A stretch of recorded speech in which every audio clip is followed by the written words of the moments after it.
Ito yung huling upload natin dito sa may barangay San Juan, Santo Tomas, Batangas. At makikita nyo naman na sadyang napakahaba na nga ng buhos na saminto dito. At ngayon naman ay papasadahan natin itong barangay San Andres, Alaminos, Laguna. At gawa ng napakahaba din dito ay karugtong ito nitong barangay San Juan, Santo Tomas, Batangas. Okay mga boss, andito ko ngayon sa may barangay San Andres at ako makikita niyo yung overpass na yan. Yan ay papunta do sa solar plant dyan sa may bandarian. Tapos mahaba na rin naman yung krasada doon. Tapos dito mahaba din. Ang gagawin ko ngayon ay walang yan. Hindi naman mabilis, kabagal naman.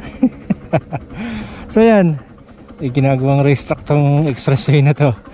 Ay, balik tayo, balik.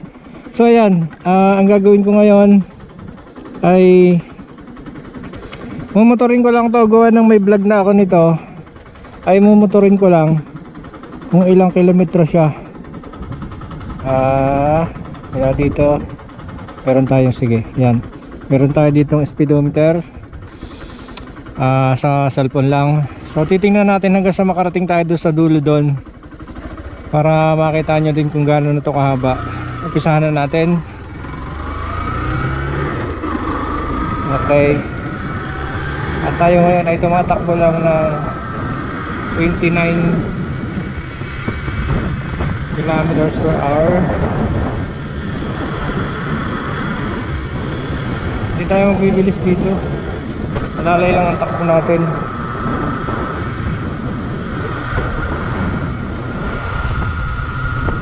Distance 27, 32, ano yun? Max speed 39.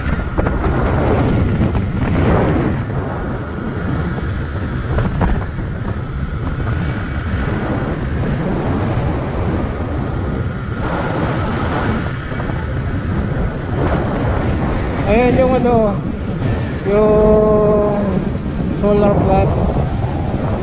Malakot nga.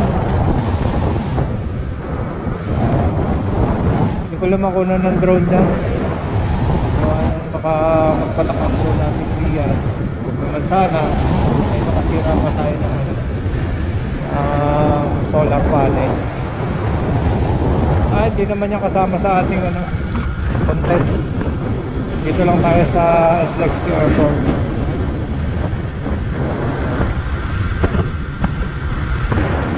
Maximum speed lang natin ay 43.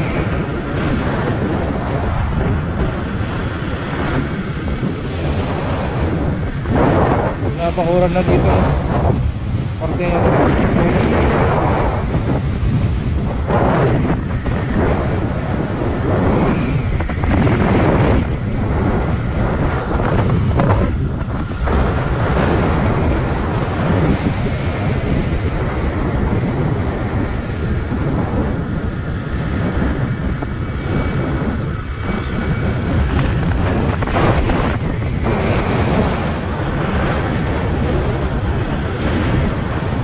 Kilometer and 49. 1 kilometer and 49 ay natatakbo natin. Mapansinin nyo mga boss, Mount Banahaw. Bali dalawa yan, yung yung nandito Mount yan, Mount Cristobal, yung pinakamataas Mount Banahaw. Nakarating na ako dyan. Kung mapapanood nyo yung vlog ko sa Bangkong Kahoy, nakarating na tayo dyan. Palipad din tayo ng drone dyan sa malayong yan. So tapos ito na yung Alaminos, ito na yung Maharlika Highway na papunta ng Maynila. At ito yung overpass. Tatakbo natin ay 1 kilometers. Walang 1 kilometers. At nilampasan na natin yung overpass. Pandulo nito ay naandon. May vlog na din tayo dyan. Natatakbo natin ito kilometers na. Makalampas tayo ng tulay. Meron tayong 4 minutes o 5 minutes na pagre-record.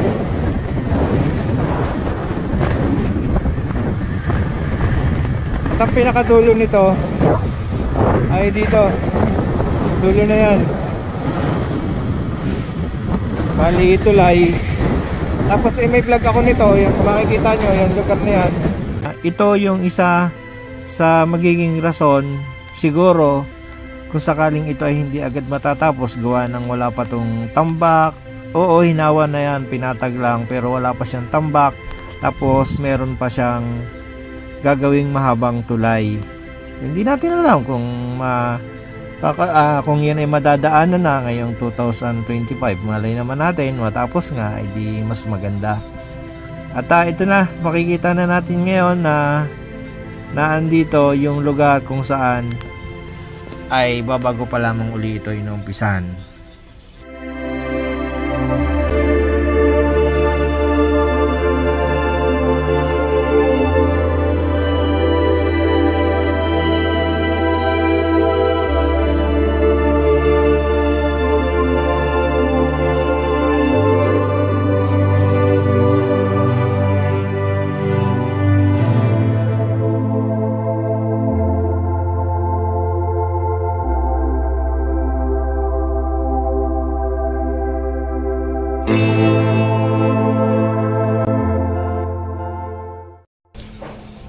Ito yung tulay na kinuna natin kanina sa baba. Ganyan pala itsura niya sa taas at talaga namang medyo may kahabaan yan at may kalaliman pagka yun ay ginawa. At pagkapasensyahan niyo po, ang ating drone ay inaabot na naman ng malakas na hangin. Napakadelikado po ng ating ginagawa. At siya nga pala, kung bago ka pa lang sa channel na to, ay huwag mo kalimutan mag-subscribe mga boss at pindutin yung bell button dyan sa baba para ma-notify ka pag tayo ay merong bagong video.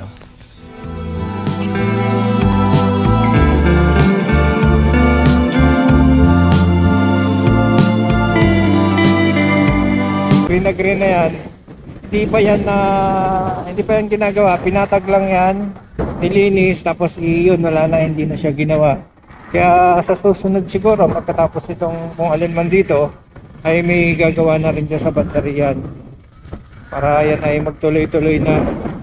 At saka meron din yung tulay na mahaba na kailangan gawin para natapos yun ay di magbubuhos na lang ng saminto pagka napatag na area at saka nabuhusan. So exit na tayo dito at wala na tayong dadaanan doon. Ang exit natin ay dito sa may bypass road ng Alaminos. Bali yan nga, magkatabi nga yung Alaminos to San Pablo bypass road.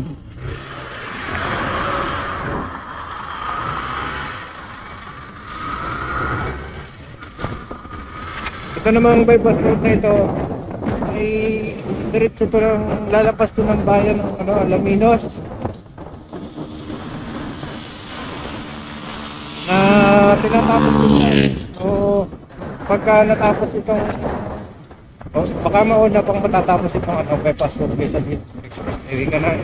Kakaunti na lang to eh. Ito expressway, mahaba pa to. Mahaba paggawa to. Yan. So ilang minuto na ba tayo? 6 minutes and 54. 7 minutes. So gawin na natin 8 minutes. At itong tapat na dinadaanan natin, ito yung nasa kaliwa. Ayan yung expressway na hindi pa na ginagawa. May vlog tayo niyan. Doon tayo nagpalipad sa Bandarian. Tayo nag-vlog. Naliparan natin yan. At mahaba-haba pa yan. Nasa parang 2 kilometers pa yan. Para gawin, para matapos. Ayan. Bukal na doon, kasi inuumpisahan na. May tulay kasi dito mga boss na gagawing mahaba. Inuumpisahan na. Inuumpisahan na pala to. Kung tayo ay nag-update ay hindi pa, pero ngayon inuumpisahan na. Ito kasi yung tulay. Ayan o. Punta natin. Ito yung tulay. Nakakatakot, delikado. Basta ito yung tulay. May vlog ako dyan.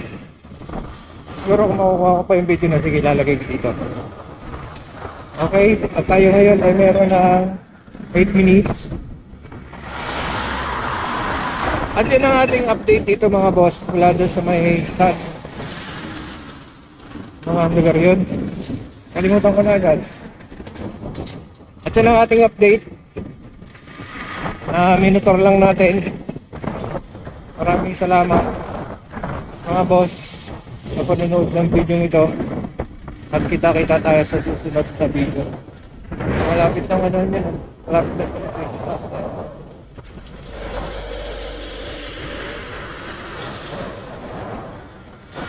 tabi-tabi lang ng expressway itong bypass road ng Alaminos to San Pablo. At yan ang ating update. Maraming salamat mga boss.